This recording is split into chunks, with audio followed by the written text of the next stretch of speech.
ইনশাআল্লাহ মুখতাসার সময় আপনাদের সামনে দুই চারটা মুজাকরা করব। মানুষ তো বক্তার আলোচনা শোনার পরেই না সামনের বছরের দাওয়াত দেয়। আমার খুব মহব্বতের ভাই আবুল কালাম ভাই আমার ওয়াজ না শুনেই সামনের বছরের দাওয়াত দিয়ে দিচ্ছে। আপনারাও যে আলহামদুলিল্লাহ করেন, ব্যাপারটা কি? আগে শুনবেনই না, পরেই না দাওয়াত দিবেন, কি বলেন? যাক আলহামদুলিল্লাহ। আমি শারীরিকভাবে যথেষ্ট দুর্বলতা বুঝতেছি। আজকে আপনারা যে এলাকায় বসে আছেন এই এলাকার নাম, এই জেলাটা কি? আমি গতকাল ছিলাম জয়পুরহাট। কোথায়? একদম বর্ডার। আমার মাহফিলের এরিয়া থেকে বর্ডারটা দেখা যায়। অর্থাৎ আমি কালকে বলেছিলাম যে আজকে ওয়াজ করতেছি, দুই দেশের মানুষ আমার ওয়াজ শুনতেছে। এক তো ইন্ডিয়ার মানুষও শুনতেছে, বাংলাদেশের মানুষও শুনতেছে। তত দূর থেকে, সেখান থেকে আজকে আপনাদের এখানে।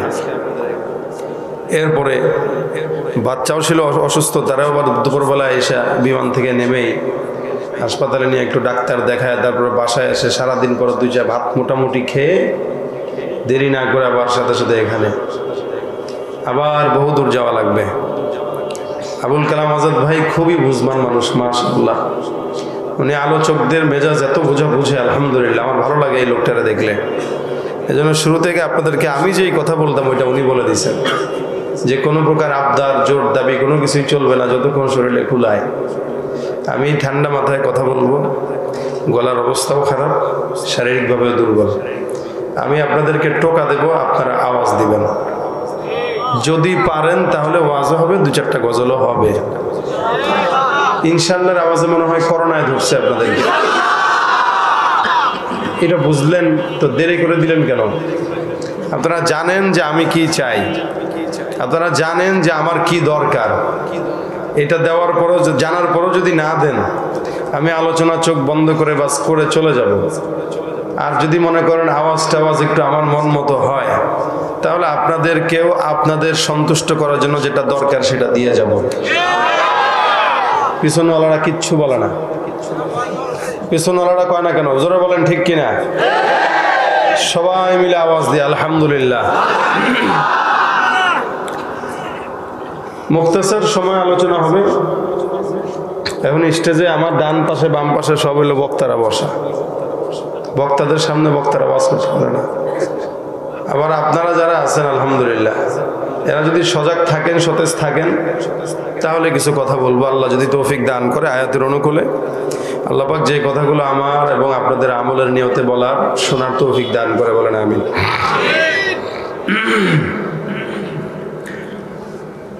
মূলত যে কথাটা, আজকের মাহফিলটা হওয়ার কথা ছিল 31 তারিখ থেকে সেটা 21, 10 দিন আগানো। বহুত কষ্ট মুজাহাদা করে, কি কষ্ট আর মুজাহাদা গেছে এটা আমার উপরে, আমি জানি। আজকের যে প্রোগ্রামটা যিনি নিয়েছিলেন জামালপুরে, 2টা প্রোগ্রাম নিয়েছিলেন, ইনি আমার খুব কাছের বন্ধু, আমাদের বাংলাদেশের বর্তমান ধর্মমন্ত্রী সাহেবের পিএস। তো সে তার এলাকায়, যেহেতু ধর্মমন্ত্রীর বাড়িও জামালপুর, তার নিজস্ব বাড়ির মাহফিল করতো। আমার কাছে চাইলে ডেটটা আমার দেন, অনেক আগেই। আমি তারে ভুলভাল বোঝায় বলছি, ভাই আপনি তো বন্ধু মানুষ, কিন্তু এক জায়গায় তো ডেট একটা দেওয়া লাগবে, ওখানে না গেলে মারি খাওয়া লাগবে। আপনার বিপদ হয় এটা আমি চাই না, প্রয়োজনে আমি আমার মাহফিল করলাম না, আপনি আপনার ওই জায়গায় আগে সেভ করেন।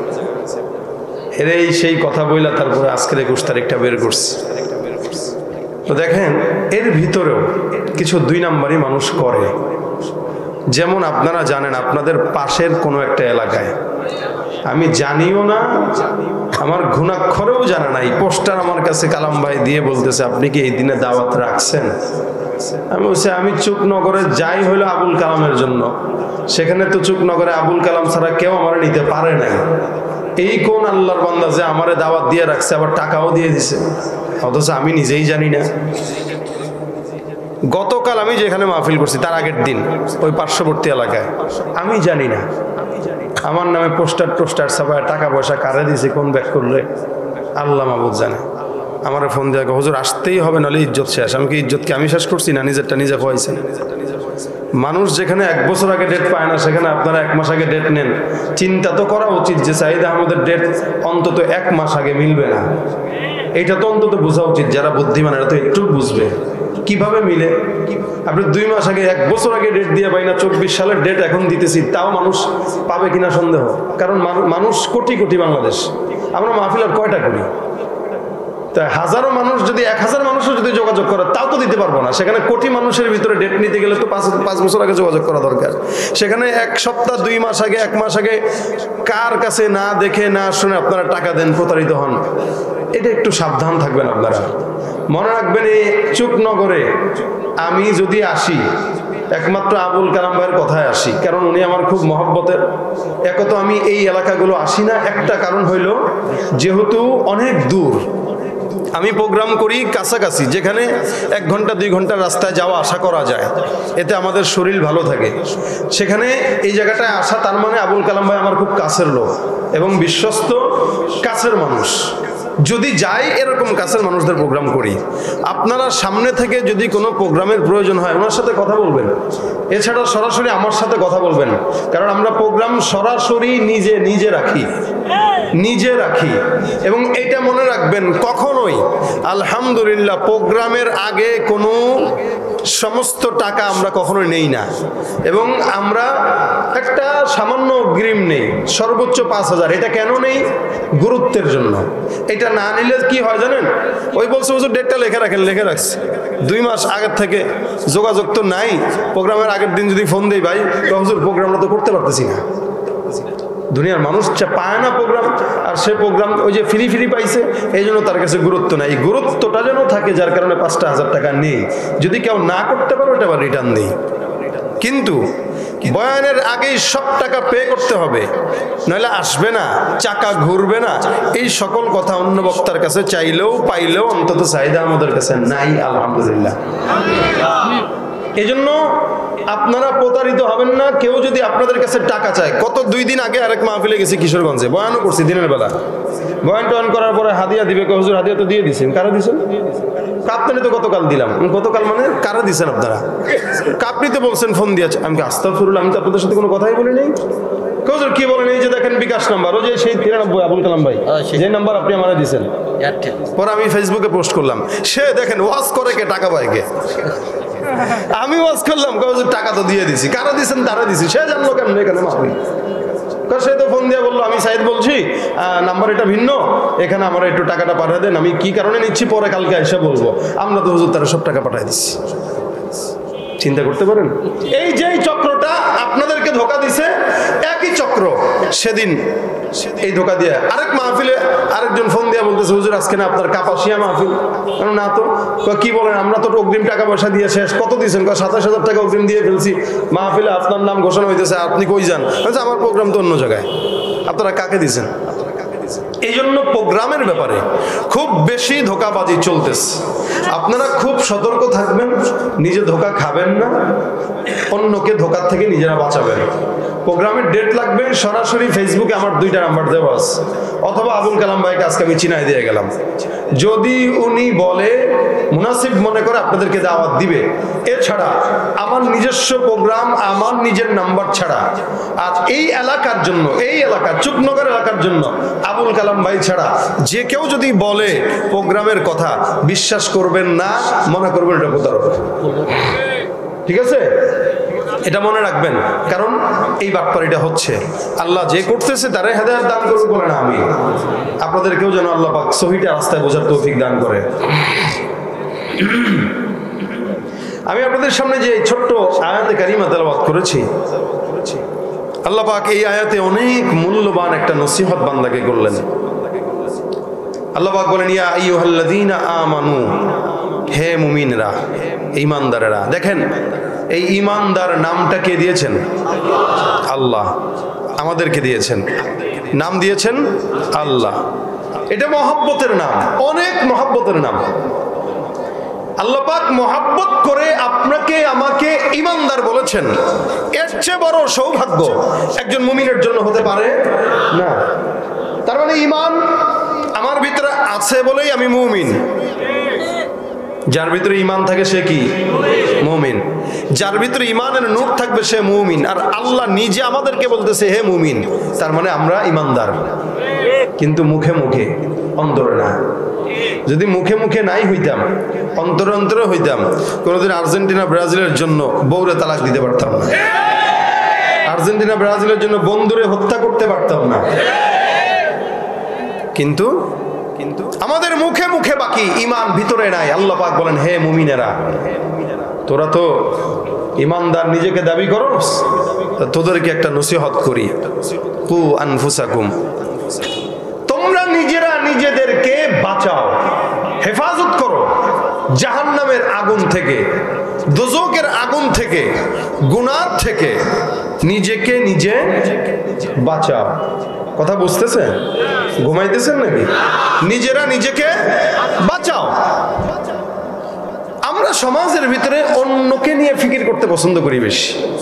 অন্য কি করলো, অমুকের বিরুদ্ধে, তমুকের বিরুদ্ধে গীবত, শেকায়াত যা আছে, আমরা সমাজে এটা করতে পছন্দ করি বেশি। এই জন্য আল্লাহ বান্দারে নসিহত করলেন, কু আনফুসাকুম, নিজেকে নিজে বাঁচাও। নিজে তুমি জাহান্নামের আগুন থেকে আগে বাঁচো, তারপর অন্যের ফিকির করো। যদি নিজেকে না বাঁচাইতে পারো, অন্যের ফিকির আজীবন করলেও কোনো ফায়দা নাই। আপনি নিজেকেই বাঁচাইতে পারলেন না, আপনি অন্যকে কিভাবে বাঁচাবেন? বিশাল সমুদ্রের ভিতরে ঝড় আসলো, তুফান আসলো, ওই সময় যদি আপনি অন্যের ফিকির করেন, যাহারে ওরে আমি কিভাবে বাঁচাবো, আমি সাঁতার কাটবো, তাকে এক কাঁধে নেবো, ওকে আরেক কাঁধে নেবো, নিয়ে তারপরে সাঁতার কাটবো। আরেকজনের ফিকির করছেন তো নিজে মরছেন। আর নিজের ফিকির করবেন, অন্যকে ছেড়ে দেন। ওই সময় যা, আগে আমি সাঁতার কাটে কিনারে যাই, নৌকা একটা নিয়ে আসা, তারপরে সবগুলোরে বাঁচাইতে পারবো। আর ওই ফিকির না করে যদি আগে নিজে চিন্তা করেন, কারে নেবো রে, কারে নেবো, কে আমার বন্ধু আছে দেখি কারে নেওয়া যায়, এই কারে নেওয়া যায় চিন্তা করলে নিজেও বাঁচবেন না, অন্যকেও বাঁচাইতে পারবেন না। এই জন্য আল্লাহ বলেন, কু আনফুসাকুম, আগে নিজেকে বাঁচাও, ওয়া আহলিকুম নারা, এরপরে তোমরা অন্য যারা আছে এদেরকে বাঁচাও। অন্যকে আপনার পরিবার, আপনার সন্তান, আপনার মা, আপনার বাবা, এটা হচ্ছে আপনার আহল। আল্লাহ বলেন আহলিকুম, তোমাদের পরিবার আছে, বিবি বাচ্চা আছে, সন্তান আদি আছে, এদেরকে তারপরে বাঁচাও। আগে নিজে বাঁচো, তারপরে অন্যকে বাঁচাও। এটা আল্লাহ পাকের আদেশ। আমরা সমাজের ভিতরে অন্যকে নিয়ে ফিকির করতে করতে নিজের অবস্থা শেষ। আগে একটা স্লোগান দেই, কি? নারায়ে তাকবীর, আল্লাহু আকবার, আল কোরআনের আলো, ঘরে কথা বলে না, জোরে বলেন, আল কোরআনের আলো। এই যে ঘরে ঘরে জালো বলছেন, এটাই হলো অন্যের ফিকির, এটা নিজের ফিকির না।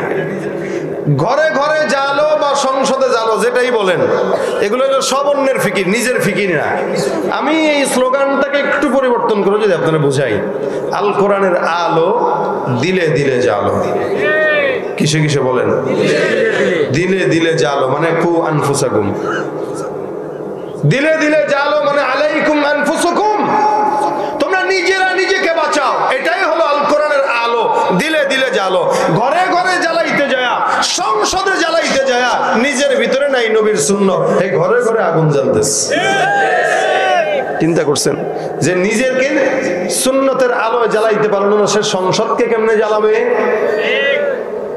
কিভাবে জ্বালাবে? ঘরে ঘরে কিভাবে জ্বালাবে? আমরা গ্রাম দেশে একটা জিনিস দেখতাম, আগে ওই পাটকাঠিতে আগুন ধরাইতো, ধরে এলাকায় এলাকায়, বাড়িতে বাড়িতে কুপিতে আগুন দিত। যেই ঘরে আগুন জ্বলতো, চারপাশের 10-15 জনের ঘরওয়ালারা এসে কুপি নিয়ে আসো, এসে বলতো আমাদেরকে একটু আগুন দেন। দেখছেন আপনারা এটা? অধিকাংশ হইতে পোলাপান, দেখবে কোত্থেকে?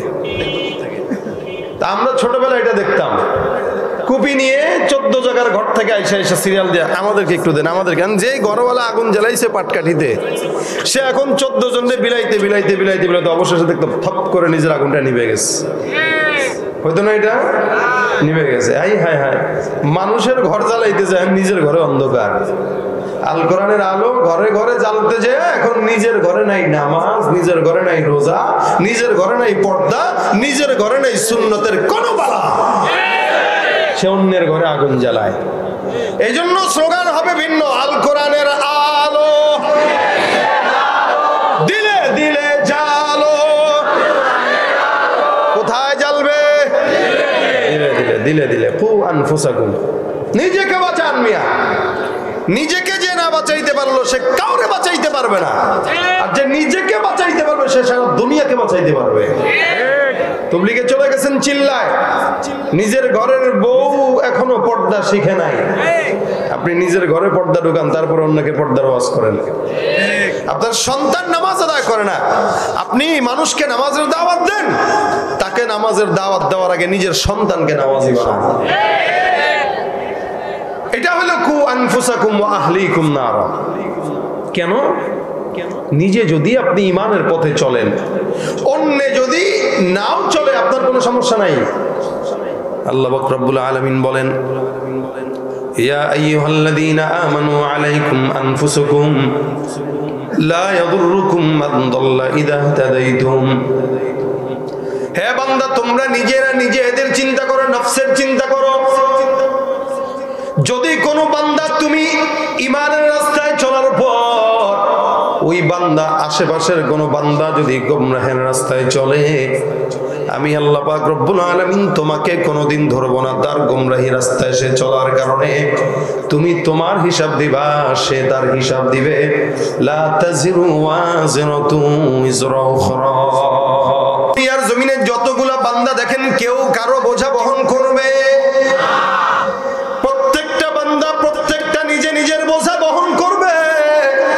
দুনিয়ার জমিনে আমি আমার চিন্তা করব, আপনি আপনার ফিকির করেন। হে মুসলমান, এই কারণে আল্লাহ পাক বারবার বান্দাকে ডাক দিয়া বলে, মুমিন বান্দা তোমরা নিজেরা নিজেদের ফিকির করো। কোন মুমিন বান্দা যদি নিজের গুনাহের ফিকির করে, ওই বান্দা অন্যের গুনাহ নিয়ে কোনোদিন সমাজের ভিতরে গীবত আর শিকায়াত করতে পারবে না। চায়ের দোকানে বসে বসে নানান মানুষের গীবত গায়ে আছে না নাই? সমাজের ভিতরে চায়ের দোকানে বসে বসে অন্যের দোষ, অমুক জায়গায় যাকে পায় কারো যদি দোষ তার জানা থাকে, এই বান্দাটা সমাজের ভিতরে বিচরণ করে করে আরেকজনের দোষ বর্ণনা করে করে নিজে শান্তি পায়। মনে রাখবেন, আপনি যেমন আরেকজনের গুনাহ জানেন, আল্লাহ পাক রব্বুল আলামিনও কিন্তু আপনার দুনিয়ার সব গুনাহ জানে কি জানে না? আপনি দুনিয়ার জমিনে একজনের একটা নোংরা ভিডিও আপনার মোবাইলে আছে, আরেকজন আপনি যে গুনাহ করতেছেন আপনার গুনাহ ভিডিও করার জন্য উপরে কিন্তু আছে না নাই? আল্লাহ পাক রব্বুল আলামিন বলেন, ওয়া ইন্না আলাইকুম লাহাফিজিন কিরামান কাতিবিন ইয়ালামুনা মা তাফআলুন। সমাজের ভিতরে যতগুলো বান্দা আমি আল্লাহ দান করলাম, প্রত্যেকটা মুমিন বান্দা যেখানে গুনাহ সংরক্ষণের জন্য আমি রব্বুল আলামিন সম্মানিত দুইজন ফেরেশতা রাখলাম, যেই ফেরেশতারা তোদের সমস্ত গুনাহগুলো লিখবে। কিয়ামতের ময়দানে আমি আল্লাহ সেই গুনাহগুলো বান্দার সামনে স্পষ্ট করে দিব। রাসূল সাল্লাল্লাহু আলাইহি ওয়াসাল্লাম বলেন, মান সাতারা মুসলিমান সাতারাহুল্লাহু ইয়াউমাল কিয়ামা। দুনিয়ার জমিনে কোনো বান্দা যদি কোনো বান্দার দোষ গোপন রাখে, আল্লাহ পাক রব্বুল আলামিন বলেন, কিয়ামতের ময়দানে আমি রব্বে কারীম ওই বান্দার সমস্ত দোষগুলো গোপন রেখে দিব। দুনিয়ার কোন মানুষের গুনাহ যদি আপনি জানেন, আপনার আমার গুনাহ জানেন কে? জবানটা খুলে বলেন, কে জানেন? এই জন্য মুসলমান নবীর উম্মত, আল্লাহ পাক রব্বুল আলামিন বলেন, অন্যকে নিয়ে ফিকির করা দরকার নাই, তুমি তোমাকে নিজেকে নিয়ে ফিকির করো, নিজেকে নিজে চিন্তা করো। দুনিয়ার জমিনে যে নিজেকে নিজে নিয়ে ভাবলো, ওই বান্দাটা নিজে নিজেকে নিয়ে ভাবার কারণে জান্নাতি হয়ে গেল।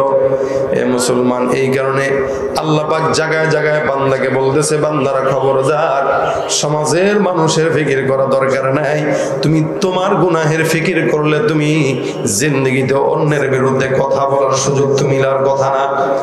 তুমি প্রত্যেকদিন কতগুলা গুনাহ করতেছো, সকালবেলা থেকে রাত্রে পর্যন্ত হাঁটতে হাঁটতে গুনাহ, শুইতে শুইতে গুনাহ, পশমে পশমে গুনাহ। প্রত্যেকটা বান্দা গুনাহগার।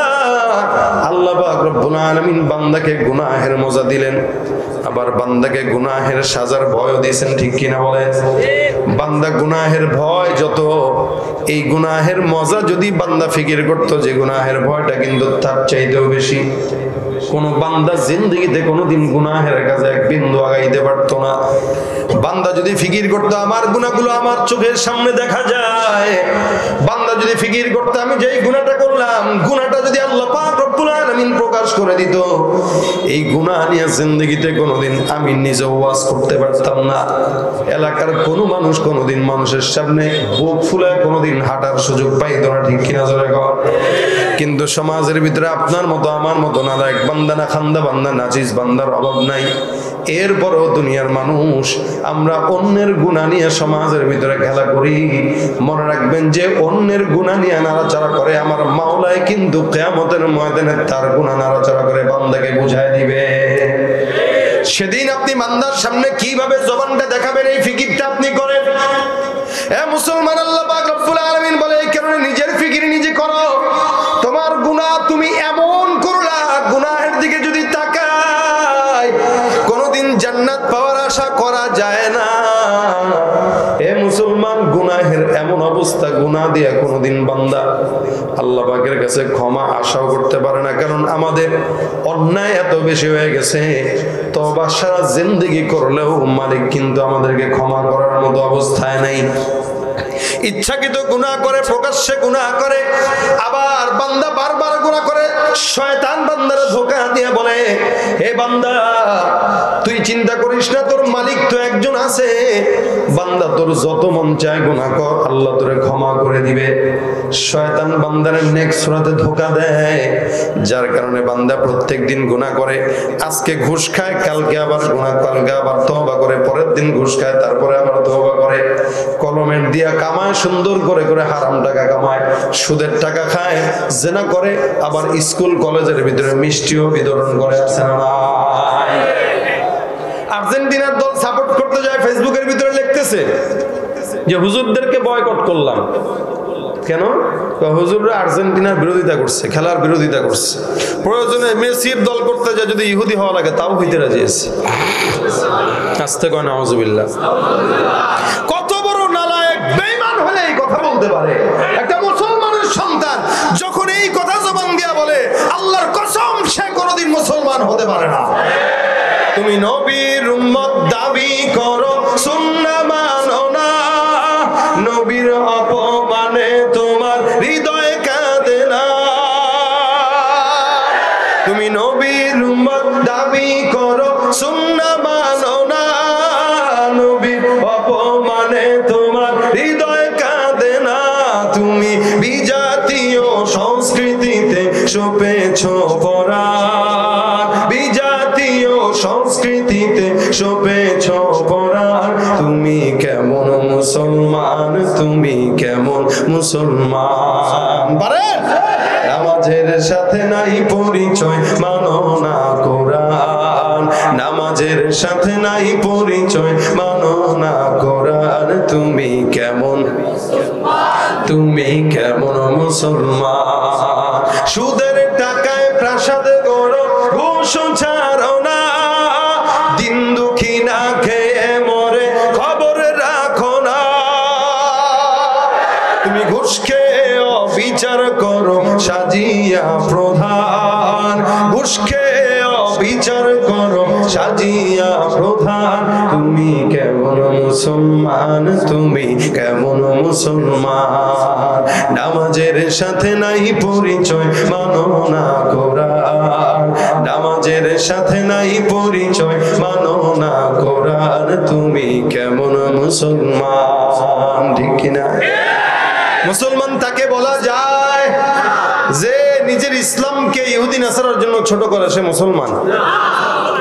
এত গুনাহ করলাম এরপরও নিজের খবর নাই, হুজুরকে বিরোধিতা করে। এ মুসলমান, আল্লাহ পাক বলেন তুই নিজের ফিকির কর। নিজের ফিকির যেই বান্দা করলো সেই বান্দা জান্নাতি। নিজের ফিকির যে করতে পারলো না সে জাহান্নামী। কারণ নিজের ফিকির যে করে সে নিজেকে গুনাহ থেকে হেফাজত করে। যে নিজের ফিকির নিজে করে না সে কোনোদিন গুনাহ থেকে বান্দাকে নিজেকে নিজে দূরে রাখতে পারে না। এই কারণে আল্লাহ বলেন, মুমিন তুমি ঈমানের রাস্তায় চলতে যে অন্যের দোষ যদি তোমার চোখের সামনে প্রকাশ পায় তুমি ধৈর্য না। কারণ তুমি যদি ধরো তাহলে আমি আল্লাহ তোমাকে ধরতে পারি। তুমি বান্দারে ধরবার কতটুকু? আমি আল্লাহ যদি বান্দাকে ধরা শুরু করি, কিয়ামতের ময়দান পর্যন্ত বান্দাকে ধরে ধরে জাহান্নাম পর্যন্ত না নেওয়া পর্যন্ত আমি আল্লাহ ক্ষান্ত হই না। আল্লাহর ধরা বেশি না বান্দার ধরা বেশি। ওয়ামাকারু ওয়ামাকারাল্লাহ ওয়ামাকারু ওয়ামাকারাল্লাহ ওয়াল্লাহু খায়রুল মাকিরিন।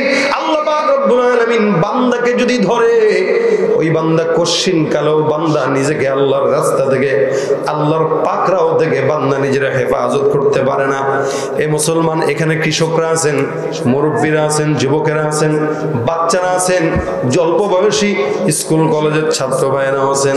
সমাজের ভিতরে অন্যের দোষ নিয়ে তালাশ না করেন, নিজের ফিকির করেন। প্রত্যেক দিন যেই গুনাহ করি আপনি আমি, এই গুনাহ যদি মাওলা পাক রব্বুল আলামিন দুনিয়ার মানুষের সামনে প্রকাশ করতেন, আল্লাহর কসম কোনদিন বান্দা বুক ফুলায় সমাজের ভিতরে হাঁটতে পারতো না। অন্যান্য নবীর জামানায় পয়গম্বরের উম্মতদেরকে আল্লাহ পাক রব্বুল আলামিন এমন ভাবে অন্যায়কে করার পর ধরতে, বান্দা গুনাহ করার পর দরজায় লেখা হয়ে যাইত কাফের, বান্দা জিনা করার পর লেখা হয়ে যাইত জানি। আল্লাহর নবী ডাক দিয়া বলে, আল্লাহ আমার বান্দারা যদি গুনাহ করে, মালিক তুমি আমার বান্দাদেরকে কিচ্ছু বইলো না, আমার বান্দাদেরকে কোনোদিন গজব দিয়া হত্যা করো না, আমার বান্দাদেরকে কোনোদিন তুমি মহামারী দিয়া দুনিয়ার জমিন থেকে ধ্বংস করো না। আল্লাহ পাক রব্বুল আলামিন বলে, পয়গম্বর আপনি দোয়া করলেন আমি কবুল করব না, এটা হয় আপনি যেই দোয়া করলেন আমি আল্লাহ পাক রব্বুল আলামিন সেই দোয়াগুলোই আপনার উম্মতের জন্য কবুল করে নিলাম। আল্লাহর কসম, যার কারণে এত গুনাহ করার পরেও মালিক আমাদেরকে কিচ্ছু বলেন না। চলতে ফিরতে গুনাহ, খাইতে গুনাহ, বসতে গুনাহ, ঘুমাইতে গুনাহ, এত গুনাহ করার পর আল্লাহ পাক রব্বুল আলামিন এখনো হায়াত দিয়ে রাখছেন। কোনদিন চিন্তাও করলাম না এত গুনাহ হইলো মাফ করাইবো কেমনে। নিজের ফিকির নিজে করি না, কিন্তু অন্যের ফিকির নিয়ে সমাজের ভিতরে বারবার বিভ্রান্তি ছড়াই। এ মুসলমান, এই কারণে গুনাহটা আল্লাহর নবী বলেন, বান্দা তুমি নিজের ফিকির করো, কারণ যার নফস ঠিক আল্লাহ পাক রব্বুল আলামিন ওই বান্দার সারা দেহটাকে ঠিক বানায় দেয়। আম যখন কিনতে যান দেখবেন ঘ্রাণ শুকলেই বোঝা যায় আমটা কাঁচা না পাকা, ঠিক কিনা জোরে কর। ঘ্রাণ শুনলেই বোঝা যায়, রং দেখলেও বোঝা যায়। এ মুসলমান খুব বুঝবেন, আমটা যেমন নাকি বোঝা যায় দেখলে এটা পাকা না কাঁচা। একজন ইমানদার যদি নিজের নফসকে ঠিক করে, আল্লাহ পাক রব্বুল আলামিন ওই ইমানদারের গায়ের উপরে সুন্দর করে ইমানের সুঘ্রাণ বান্দার জন্য ছড়ায় দেয়। আর বান্দা যখন গুনাহগার হয়, নফস যখন ঠিক থাকে না, ওই যেমন কাঁচা পচা আমটা উপরে দুর্গন্ধ ছড়ায়, উপরে চামড়াও কালো হয়ে যায়। ওই কোন মুমিন বান্দা যদি গুনাহ করে, মুমিন বান্দার গুনাহের কারণে, মুমিন বান্দার গায়ে যখন নাকি গুনাহ করে, কোন বান্দা যখন গুনাহ করে, গুনাহের কারণে বান্দার উপরে দুর্নীতি, ঘুষ, চাঁদাবাজি, চুরি, রাহাজানি, অন্যায়, অবিচারের দুর্গন্ধ ছড়ায়। এটার দ্বারাই বোঝা যায় বান্দা কে কতটুকু ভালো। দেখবেন আল্লাহওয়ালাদেরকে চেহারার দিকে তাকাইলেই বোঝা যায়, কারণ আল্লাহ পাক রব্বুল আলামিন বান্দার চেহারার ভিতরে সুন্দর করে একটা আলামত দিয়া দিবেন।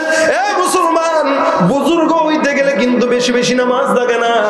কোন বান্দা যদি নিজের ফিকির নিজে করে, ওই বান্দাটা বুজুর্গ হতে পারে। বুজুর্গ হওয়ার জন্য তাহাজ্জুদ দরকার আছে? আছে না? বুজুর্গ হইতে গেলে দান দরকার আছে? আপনারা কইবেন আছে, আমি বলবো না। বুজুর্গ হইতে গেলে শুধুমাত্র তাহাজ্জুদের দরকার নাই, বুজুর্গ হতে গেলে নামাজ বেশি দরকার নাই, জিকির বেশি দরকার নাই। বুজুর্গ যদি কোনো বান্দা হতে চায়, ওই বান্দার জন্য সবচাইতে বড় একটা আমল হলো গুনাহ থেকে বান্দা বেঁচে থাকো। বড় বুজুর্গ কিন্তু তাহাজ্জুদের নামাজ আদায় করার নাম নয়। অসংখ্য বান্দারা আছে তাহাজ্জুদ পড়ে, আবার সুদের টাকাও খায়। অসংখ্য বান্দারা আছে 5 ওয়াক্ত নামাজ পড়ে, হাজী সাহেব হজ করে, কিন্তু আবার দুর্নীতিও ছাড়তে পারে না। এই কারণে বুজুর্গ তাকে বলে না যে তাহাজ্জুদ পড়ে, যে রোজা রাখে, যে দান করে, যে সদকা করে। সবচাইতে বড় বুজুর্গ সে যেই বান্দা নিজের নিজে গুনাহ থেকে হেফাজত রাখতে পারে। ভাইরা আমার, নিজেকে নিজে গুনাহ থেকে বাঁচানোর নাম হলো বড় বুজুর্গ। এই কারণে আল্লাহ পাক বান্দার চেহারার ভিতরে আলামত দিয়ে দেন। বুঝবা, আলামত দিয়া দিলাম, সীমাহুম ফি উজুহিহিম মিন আথারিস সুজুদ। মুমিন বান্দার চেহারার ভিতরে আল্লাহ পাক রব্বুল আলামিন বলেন, মুমিন বান্দার চেহারার ভিতরে সিজদার আলামত প্রকাশ পাবে। মুমিন বান্দার চেহারার দিকে তাকাইলেই বোঝা যাবে বান্দা নামাজি না বেনামাজি। ঠিক কিনা জোরে কর। যার বান্দার নফস ঠিক আছে সে নামাজি হবে, যদি নফস ঠিক নাই বুঝতে হবে বেনামাজি। বেনামাজি কোনোদিন নফস ঠিক রাখতে পারে না। নফস ঠিক রাখার জন্য 5 ওয়াক্ত নামাজ দরকার আছে না নাই? আল্লাহর নবী বলেন, এ মুসলমান, আমাদের সমাজের ভিতরে অনেক ভণ্ড বেঈমান আছে যারা বলে আমার নামাজ না থাকলেও ঈমান ঠিক আছে। আছে না নাই? নামাজ নাই, রোজা নাই, হজ নাই, যাকাত নাই, মাগার ঈমান ঠিক। আমি বলবো তোর তো ঈমানই নাই, ঠিক থাকবে গো। নবী আমার বলেন, ঈমান আর কুফরের ভিতরে পার্থক্য কি? জোরে বলেন কি? ঈমান আর কুফরের ভিতরে পার্থক্য নামাজ। এই কারণে মুমিনের চেহারায় নামাজের আলামত প্রকাশ পাবে।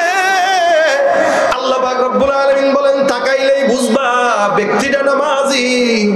এই মুসলমান সমাজে এই কারণে আল্লাহ পাক কোরআনে বলেন, বান্দা আল্লাহর সবচেয়ে নিকটবর্তী হওয়ার সবচেয়ে বড় মাধ্যম হলো নামাজ। আল্লাহ পাক রব্বুল আলামিন বলেন, ওয়াসজুদ ওয়াকতারিব, বান্দা সিজদা দাও আর আমি আল্লাহর নিকটবর্তী হও।